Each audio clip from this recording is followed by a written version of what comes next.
मैं किस तरह की आज़ादी चाहती थी? ऐसी आज़ादी जिसमें मैं किसी के साथ घंटों फ़ोन पर बातें करती रहूं और मेरा पति ये तक न पूछे कि किसका फ़ोन था, या फिर मैं किसी के साथ कहीं भी घूमने चली जाऊं, कोई रोकने टोकने वाला ना हो, या फिर जो खरीदना चाहूं खरीद सकूं, जिस रेस्टोरेंट में खाना चाहूं खा सकूं, जो पहनना चाहूं पहन सकूं। आज मैं अपने पति से पिछले 3 साल से अलग रह रही हूँ और ठीक वैसे ही जी रही थी। सब कुछ तो ठीक था, फिर ये उलझन कैसी? ऐसा लग रहा है जैसे किसी दलदल में मैं धीरे धीरे नीचे की ओर जा रही हूँ, लेकिन मेरी आंखें उसे देख नहीं पा रही हैं। शरीर महसूस नहीं कर पा रहा है, लेकिन मन के किसी गहरे तलों से एक चीख की आवाज आ रही है। और आज अर्जुन को क्या हुआ? कितनी कर्कश थी उसकी मीठी आवाज, जितनी मधुर उतनी ही घातक। क्या सभी पुरुष ऐसे ही होते हैं, कठोर हृदय, जिन्हें प्रेम की भाषा समझ में नहीं आती? क्या उनको इस बात का एहसास नहीं मानना चाहिए कि मैंने उसे प्रेम किया? एक 35 वर्ष की लड़की ने एक 55 वर्ष के आदमी से प्रेम किया। मेरी उम्र के तो बच्चे हैं उसके। क्या पैसा ही होना सब कुछ थोड़ी होता है? क्या मेरा समर्पण कुछ भी नहीं? आज कामनी की स्थिति ऐसी थी जैसे एक पेड़ की जड़ें अचानक गायब हो गई हों और पेड़ को कभी भी गिर जाने की संभावना का भय। आज कमल से अलग होने का भय जो 3 साल पहले कामनी ने महसूस किया था, आज वर्जुन ने वही भय दोबारा पैदा कर दिया था। रात के 1 बज गए थे, लेकिन कामनी को नींद नहीं आ रही थी। एक विचार अभी खत्म होता नहीं कि दूसरा विचार उसका छोर पकड़कर उपस्थित हो जाता, और वो तब तक टिका रहता जब तक दूसरा विचार उसे धक्का देकर निकाल ना दे। कामनी उठ खड़ी हो गई। कमरे में खूब अंधेरा था। साथ में सोए रूपक और स्वाति बिल्कुल भी नहीं दिख रहे थे। अचानक कमरे के खूब अंधेरे में एक फ्लैश लाइट जलता और मन के उठने वाले विचार उस अंधेरे के पर्दे पर चलने लगते। थिएटर में फिल्म की तरह बड़े बड़े दृश्य, धमकती हुई आवाज। कामनी एक मध्यम परिवार की लड़की थी। 28 वर्ष की आयु में उसकी शादी कमल के साथ हो गई। कामनी सुंदर थी और स्पोर्ट का शौक भी रखती थी। स्पोर्ट में बॉक्सिंग का नेशनल तक खेली थी। उसकी पूरी कोशिश थी कि स्पोर्ट कोटे से वह स्टेट गवर्नमेंट में नौकरी पा लेगी, लेकिन वह नहीं हो पाया। अब उम्र निकल चुकी थी।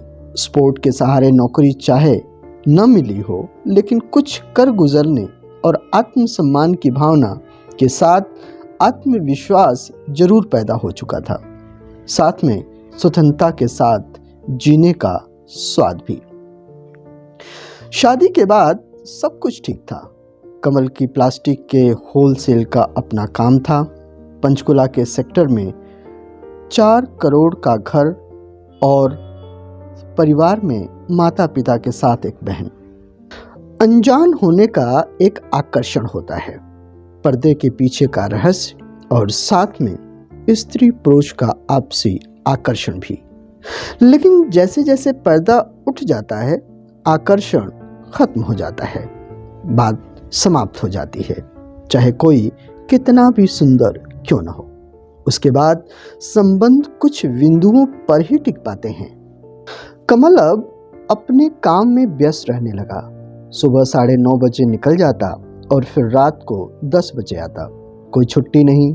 कुछ समय तक कामनी दिन में 4-5 बार कॉल करती रही। बात सिर्फ एक ही होती, खाना खा लिया है, चाय पी ली है। फिर कमल यह कहकर फोन काट देता कि वह बाद में बात करता है। अब कामनी ने फोन करना बंद कर दिया। अब वह फोन पर ज्यादातर उन लोगों से बातें करती थी जो उसके साथ या तो खेलते थे या फिर कॉलेज में थे। कमल जब घर आता, माँ की शिकायतें उसका स्वागत करती। रात को बेडरूम में सोने से पहले मीठी बातों ने मनमुटाव और तू तू मैं ने जगह ले ली थी। दिन पर दिन बात बिगड़ती गई। कमल की माँ और बहन चाहती थी कि घर उनका है और कामनी को उनके कहने के अनुसार रहना चाहिए, लेकिन कामनी को लगता था कि उसके घर में गुलाम बनाकर रखने की कोशिश की जा रही है। कमल को भी कामनी का अकेले किसी मित्र की पार्टी में चले जाना, कभी कभी पूरे पूरे दिन गायब रहना पसंद नहीं था। कई बार उसने समझाने की कोशिश की, लेकिन उसे माँ का चमचा साबित करने की कोशिश की गई। देखते देखते 3 वर्ष बीत गए और रूपक, स्वाति 2 बच्चों भी जीवन में शामिल हो गए। कामनी झगड़ा करके घर आ गई और 2 वर्ष तक अपने पिता के साथ ही रह रही थी। कमल ने न उसको बुलाया और न ही वह गई। कामनी के 2 भाई और 1 बहन और भी थे। सबकी शादियां हो गई थी, उनका परिवार था। धीरे धीरे कामनी को इस बात का आभास होने लगा कि घर में उसका इतने दिनों से रहना उसकी भैया भाभियों को पसंद नहीं आ रहा है। वह पंचकुला में ही 1 रूम सेट के कमरे में रेंट पर रहने लगी और चाय की एक दुकान शुरू कर दी, खिलाड़ी टी शॉप। उसके साथ राजमा और चावल भी। कामनी को स्पोर्ट के साथ खाने का और बनाने का दोनों का शौक था। दुकान चल पड़ी। कामनी अंधेरे कमरे में अकेली खड़ी थी। यह पूरा दृश्य उसके सामने एक फिल्म की तरह चल रहा था। अचानक उसे महसूस हुआ कि उसका पूरा शरीर सर्दी से कांप रहा है और वह अंधेरे कमरे में देर से खड़ी है। वह डर गई और लाइट जला दिया। बेड पर पड़े शॉल को अपने शरीर पर डाला और कमरे से बाहर बालकनी में आ गई। अंधेरे में लिपटा आसमान बिल्कुल काला दिख रहा था। चारों तरफ शांति थी। शहर पूरे दिन की भाग दौड़ के बाद अपने बिस्तर पर चला गया था। शहर की लाइटें तारों की तरह चमक रहे थे और धुंध के कण रोशनी की चादर में बारीक सितारों की तरह दिख रहे थे। कहीं दूर से किसी रिजॉर्ट या होटल से डीजे की धीमी धीमी आवाज शहर को सोने से पहले लोरियां सुना रही थी। कामनी बालकोनी में रखी कुर्सी पर बैठ गई और पूरे शहर पर काला पर्दा टंग गया और उस पर स्मृति का दृश्य चलने लगा। एक दिन जब वह चाय बना रही थी, एक अलग सी आवाज सुनी, एक कप चाय मिलेगी? सामने देखा तो एक मध्यम कद का आदमी, स्टाइलिश छोटी मूछें और चेहरे पर एक काले चश्मों के साथ एक आदमी खड़ा था। उसके पीछे उसकी शानदार मर्सिडीज कार खड़ी थी। एक बार तो उसके मन में आया कि बोले, जी अंकल, लेकिन वह बोल नहीं पाई। जी आप बैठिए ना, मुस्कुराते हुए कामनी ने साथ में रखे कुर्सी की तरफ इशारा किया। अर्जुन के साथ उसकी पहली मुलाकात थी। अर्जुन उसके जीवन के बारे में पूछता गया और वह सब कुछ बताती गई, जैसे वह उसे कितने दिनों से जानती हो। अपरिचित होने का झिझक जैसे लगा ही ना हो। कामनी के मन में एक बार तो प्रबल इच्छा प्रकट हुई, काश ऐसा एक जीवन साथी उसके जीवन में भी हो, जो ऐसी बातें करता हो, जिसका ऐसा व्यक्तित्व हो और जिनके पास ऐसी कार हो। कार के सवाल पर उसे अपने लालचीपन पर थोड़ा ग्लानि पैदा हुई। अर्जुन एक फैक्ट्री चलाता था जिसमें वह गाड़ियों में प्रयोग होने वाले पार्ट्स तैयार करता था। शहर के रईस लोग रहते थे, वह भी वहीं रहता था। गरीबों की सेवा में वह चढ़ बढ़कर भाग लेता था, विशेष तौर पर भंडारा करना, कपड़े बांटना, ब्लड डोनेशन कैंप लगाना। उम्र लगभग 55 साल, लेकिन देखने में 45 वर्ष का लगता था। बाल सफेद हो गए थे, लेकिन कलर के पर्दे के पीछे हमेशा छुपे रहते थे। परिवार में एक 20 वर्ष की बेटी और 22 वर्ष का बेटा था। बेटी अमेरिका में रहती थी, जबकि बेटा बेंगलोर में रहकर एक मल्टीनेशनल कंपनी में काम करता था। पत्नी का नाम कमलेश था, जिसकी उम्र 52 की थी, लेकिन वह देखने में 65 की लगती थी। उनका जीवन घर को नौकरों से बचाकर रखना या और सत्संग पूजा पाठ में व्यतीत होता था। अर्जुन कला प्रेमी था और उसे संगीत से विशेष प्रेम था।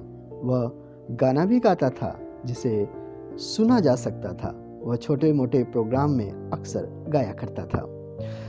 अर्जुन और कामनी के बातों का सिलसिला शुरू हो गया, फिर मुलाकात का और फिर एक दूसरे के होने की आदत। कभी कभी 2-4 दिनों के बीच लिए घूमने बाहर निकल जाते थे, खास तौर पर धार्मिक स्थान पर, जिससे कि परिवार और समाज की नजरों से बचा जा सके।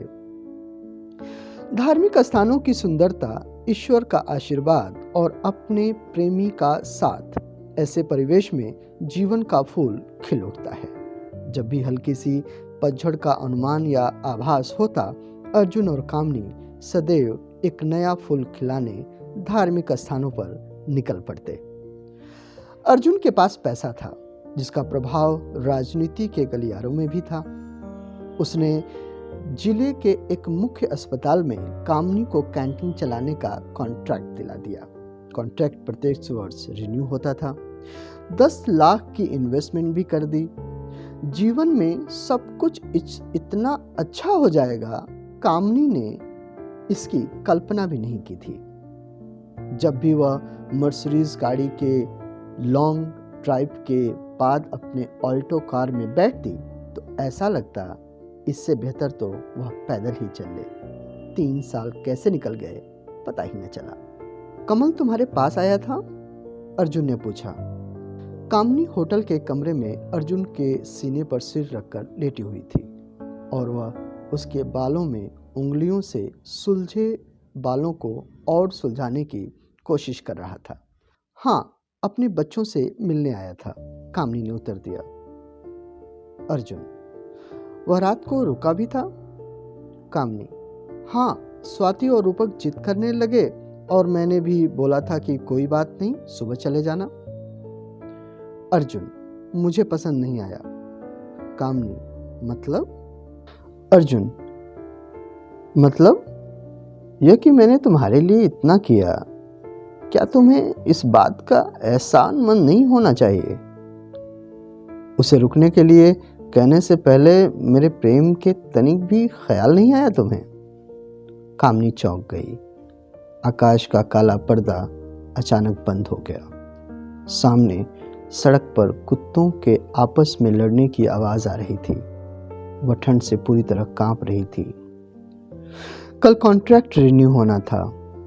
अर्जुन की शर्त थी कि वह साथ तभी देगा जब वह अपने पति से किसी प्रकार का कोई संबंध नहीं रखेगी। अब उसके पास 2 ही विकल्प थे कि वह अर्जुन की बात मानकर अपने जीवन को एक साफ सुथरे रास्ते पर विचरण करने दे, या फिर चाय की टपरी पर अपनी स्वतंत्रता और सम्मान का बोर्ड लगाकर ऊबड़ खाबड़ रास्ते पर डगमगाती रहे। नमस्कार।